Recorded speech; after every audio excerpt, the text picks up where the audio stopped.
Good morning, and welcome to Veterans Call, a show for and about veterans. My name is Shannon Nisbet. I'm the Franklin Veterans Services Officer, and I'm excited to have a guest with us today, Steve Crouteau, who is the Veterans Bonus Manager for the state of Massachusetts. Steve, thank you for coming this morning to be on our show. And can you tell us a little bit about yourself? Great. Thank you, Shannon. Appreciate it. Thanks for the invite. We're always looking at ways to reach out to the audience, so I'm very happy to be out here in Franklin. This is my first time in Franklin, so I hope we can help some veterans out. Like you said, I'm Steve Crouteau. I work for the Office of the State Treasurer, Veterans Bonus Division, and what that is, Massachusetts has a program where we award wartime bonuses to veterans that are originally from Massachusetts. Now, this program goes back all the way to World War I, so it's over 100 years old. And during every wartime period, the state legislators have passed a law to award a bonus to service members that are from Massachusetts that served during these wartime periods. In our office, we manage that program. Fantastic. What are the basic eligibility requirements for these bonuses? Great, thanks. So first, I'll go over the bonuses. The bonuses that we offer are, the most recent one is the Global War and Terrorism bonus. That's for military members that are originally from Massachusetts and they served after 9/11/2001. Then there's also a COVID bonus for Massachusetts National Guard members that help support the state's COVID response. Also, we have a Armed Forces Expeditionary Medal for folks that served in a combat operation during peacetime. Also, Persian Gulf for folks that served during the Persian Gulf War, which was 1990 to 1991. And then some of the other older wars are the Vietnam, Korean, and World War II. The eligibility requirement is pretty much the same for all the bonuses. First, the member had to live in Massachusetts before entering the military. So that's a little unique. Not too many programs have that requirement. A lot of them have a requirement where the member had to live in the state currently, but for this program, they had to live in Massachusetts before entering the military. The other requirements are the service member had to serve during one of the eligibility time frames, meaning during one of the war time frames. And the last is honorable service, or general under honorable conditions. So those are really the three main requirements for the bonus. And a question about the residency. It's a 6-month requirement of residing in Massachusetts prior to entering the service. How would you describe that for National Guard members? Great, thanks. You're right. The law says the service member had to live in Massachusetts for at least 6 months before entering the military. And for National Guard, it's you had to live in Massachusetts before being activated. So that's the difference between the active duty and National Guard and Reserves. We look at the activation date as your entry into active duty. So a military member, they could have lived in Rhode Island, entered the entered National Guard, eventually moved to Massachusetts, and when they lived in Massachusetts, they were activated, then that person would be eligible for the bonus. Oh, fantastic. Thank you for explaining that. Oh, you're welcome. So I'd like to go into more detail about the different types of bonuses, starting with the Global War on Terrorism bonus. Can you tell us a little bit more about that bonus? Sure. The Global War on Terrorism bonus is a bonus for service members that served after 9/11/2001, and there's a few bonuses. First, $500 bonus for 6 months active service. What that means is if a military member, active duty person, served 4 years, got out of the military, they're eligible for a $500 bonus. If a National Guard or reservist was activated for at least 6 months, they're eligible for a $500 bonus as well. If a military member deployed to a combat zone or imminent danger location, they're eligible for an additional $1,000. And if they have multiple deployments, they're eligible for an additional either 500 or 250, depending on where the deployment is. And all the deployments have to be in support of a global war and terrorism operation. Oh, okay. So if someone was deployed to an imminent danger location during this time period, they are eligible for the $500 bonus and another $1,000 for their deployment. Yep. Oh, okay. That's correct. And some of the imminent danger locations are Iraq, Afghanistan, Syria, Djibouti. We have a lot of service members going to Djibouti. Let me think of some other. Egypt is a imminent danger location. So these locations are all designated by the Department of Defense. We base our the imminent danger location off of their list. And some non-imminent dangers currently would be Kuwait, Qatar, Bahrain. Those are considered non-imminent danger, currently non-imminent danger locations. Mm. Another thing I want to add is this bonus has expanded. So if an individual applied maybe before 2010, I recommend them to reach out for us because they may be eligible for additional bonuses. Initially, they can only get one bonus. They're either in Iraq or Afghanistan, they get $1,000, or they get $500. But since the bonus has matured, they're eligible for additional bonuses for multiple deployments. So I definitely recommend people to reach out to us to see if they're eligible for additional bonuses. Oh, that's great to know. Thank you so much. The next bonus I'd like to talk more about is the COVID-19 bonus. Great. That was a recent bonus because of COVID-19.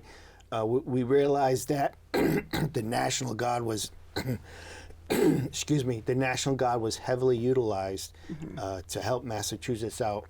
So the state legislators passed a bonus toward these National Guard members, $500 for their first activation to support the COVID response, and then $250 for any additional activations. One thing that's unique about this bonus is there's no residency requirement, meaning the National Guard, they have service members from Connecticut, Rhode Island, New Hampshire. If they were activated to be in Massachusetts to support Massachusetts response, they're eligible for a bonus, which is, this is the first time that the residency waiver has been waived. Oh, that is a great feature for this bonus. So my understanding is they had to have been part of the Massachusetts National Guard, but they may have been residing in another state. Absolutely. Okay. Yep. So you're correct. They had to be a part of the Massachusetts National Guard, supporting the COVID response in Massachusetts. Okay. Thank you. And one other thing I want to mention that is there's no time frame on how long they had to serve. They could have served one day, and as long as they have some documentation showing that they were activated to support the response, they're eligible for the bonus. Okay. That sounds great. Thank you so much. The next bonus, the Armed Forces Expeditionary Medal. Thanks. This is another relatively new bonus. I think it was passed July 2020 maybe. And this bonus is for service members that served during peacetime, which the main years would be 1976 to 1990, and then 1992 to 2000, where there wasn't a war going on, but they participated in combat operations. So there's a lot of smaller combat operations that service members participated in, but a lot of times they don't get the recognition for that. So the state legislators passed this law to award a $300 bonus to individuals that participated in a combat operation during these quote-unquote peace times. And how was it determined that they participated in a combat operation? Great. So if they participate in one of these combat operations, more than likely they received what's called an Armed Forces Expeditionary Medal. But the service member may have also, they may have been awarded a different medal, a different expeditionary medal from one of their services. So if they're awarded an expeditionary medal for participating in a combat operation, we'll take a look at that, and then we'll award them a bonus based off of that. But if they receive the Armed Forces Expeditionary Medal, then they should be eligible for a bonus. What if their medals don't show on their DD 214? Great question, and that's common. Sometimes medals don't show. So in that case, we'd ask for, see if they have any other documentation. They may have a news article. They may have it may be on a evaluation. We'd like to see something showing putting them in the operation. Now for Navy individuals, we can check the ship's history. So we like to see some type of documentation. Okay. If they have. And my understanding is if someone served in a combat operation, that you would encourage them to apply, and even if they're not sure if they have the right medal and so forth. Absolutely. If you served if you lived in Massachusetts before going in the military and participated in a combat operation, reach out to us and we'll check it and we'll work with the individual. Okay. And is there a minimum service time in a combat operation? Is it 1 day, as you were describing for the COVID bonus, or is it a different time frame? Well, the requirement we're really looking for expeditionary medals, so I'm not sure if there was a requirement for the expeditionary medals. Okay. But I don't think we have a time period for that, as long as they participate in a combat operation. Okay, thank you. So the next bonus, the Persian Gulf War. Can you tell us a little more about that, please? Yes, so the Persian Gulf War bonus, that's been around for a while. Previously that was under the Department of Veteran Services, but recently we worked with the Department of Veteran Services to transfer the bonus to us, to put all the bonuses into one office, so it'd be easier for the veterans. They don't have to figure out where the bonus is. And what that bonus is for service members that were activated or active duty during August 2nd, 1990 until April 10th, 1991. So those are the dates of the Persian Gulf War. If they served during that time frame, they're eligible for $500 if they were deployed and received the Southwest Asia Medal, or if they didn't deploy, they're eligible for $300. Okay. And the Southwest Asia Medal, that medal, can you tell us a little bit more about that and, in relation to where they served? Sure. If they were in the area of responsibility of that, Kuwait, Iraq, I'm not sure the other supporting bases, probably Bahrain, but if they were in that area, they would have received the Southwest Asia Medal. Okay. And if they didn't, but they were still deployed, like everything else, reach out to us. We'll look into it, and if we can validate that the member was deployed, we'll give them the higher bonus. Okay, great. Tell us about some of the relatively the bonuses from eras further in the past. Right. So the older war bonuses are Vietnam, Korean War, and World War II.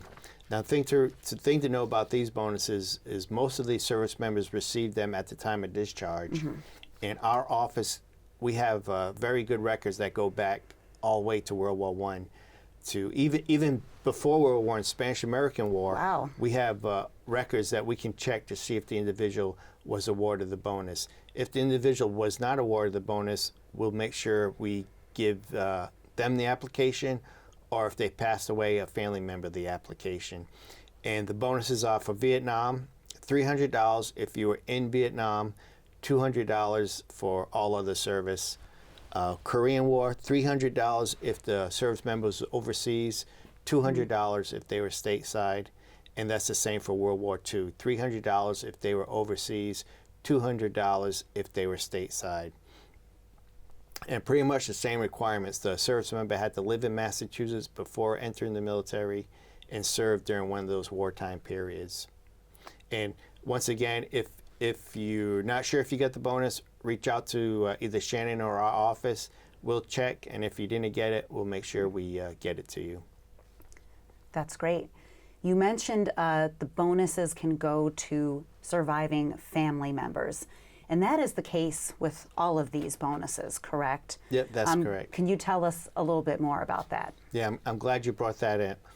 First, if the service member got out of the military and passed away and they didn't get the bonuses that they're eligible for, the family member is eligible to get it. And the way that works is the wife or the spouse, I shouldn't say wife, the spouse or child, they're the first, that's the first party that's eligible for the bonus. If the military member didn't have a spouse, then the parents are eligible for the bonus. And if the parents are not around, then the siblings. Now, the other one is for Gold Star families. What a Gold Star family is if a service member passed away while on active duty, their family members are considered Gold Star families.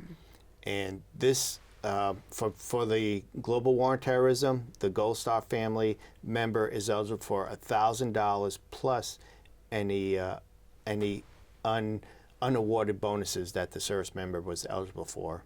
Okay.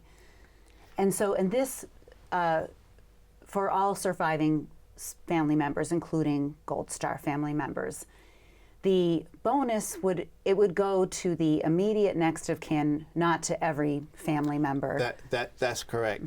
The way the law is written is, like I said, the spouse or children, that's the first. They would get the entire bonus. If the military member didn't have a spouse or children, then the parents are eligible for the bonus. And the way we work the parents is we split the bonus in half. Part will go to one parent and the other half will go to the other parent. So it's a little different in that way, but that's how the law is written. So that's what we have to go by. Okay. So now that we've talked about the different types of bonuses, how does a person go about applying? What is the process, and what kind of documentation should they have on hand before they apply? Okay, you can apply online, or we have hard copies where you can fill it out paper and mail it in. We prefer a hard copy, but it's really whatever is easier for the person. And what's required is the application and a copy of the DD-214, the longer version, which means there's a block 24 that shows that the service was honorable or not honorable service. So application, discharge paperwork. If they have any deployments that are not listed on the DD-214s, we like to see some type of documentation showing where they're deployed and when. Also, if they lived in Massachusetts and they have something that showed that they lived in Massachusetts before going to the military, an example would be perhaps a high school diploma, lease agreement, some type of documentation showing that they lived in Massachusetts before going in the military. We like that, but if they don't have it, we can research that. So we really want people to apply. If they don't have this documentation, our office will work with the individual to help them get the bonus. That's fantastic. I also want to mention to our audience that if you require assistance applying for any of these bonuses, that you can give our office a call and schedule an appointment, and we will help you with the application process. So please don't hesitate to reach out and come to our office. Steve, are there any other important points about the bonuses that you would want to talk about? I think we covered everything, but I think we mentioned this before. If you think you're eligible, not sure if you got it, not sure if you're eligible, reach out to Shannon or our office, and we'll work you through that process. We'll determine that. There's a lot of little nuances to all the benefits that are offered. And our office, we manage this program. We know the law, and we'll determine that, and we'll definitely help the veteran get the bonus. Okay. Thank you, Steve, for coming to Franklin today to be on our program. I know our veterans will learn a lot from our discussion. Thank you to Franklin TV for sponsoring the show. Thank you to all of our veterans. We are so thankful for your service. My name is Shannon, and this is Veterans Call. Have a nice day.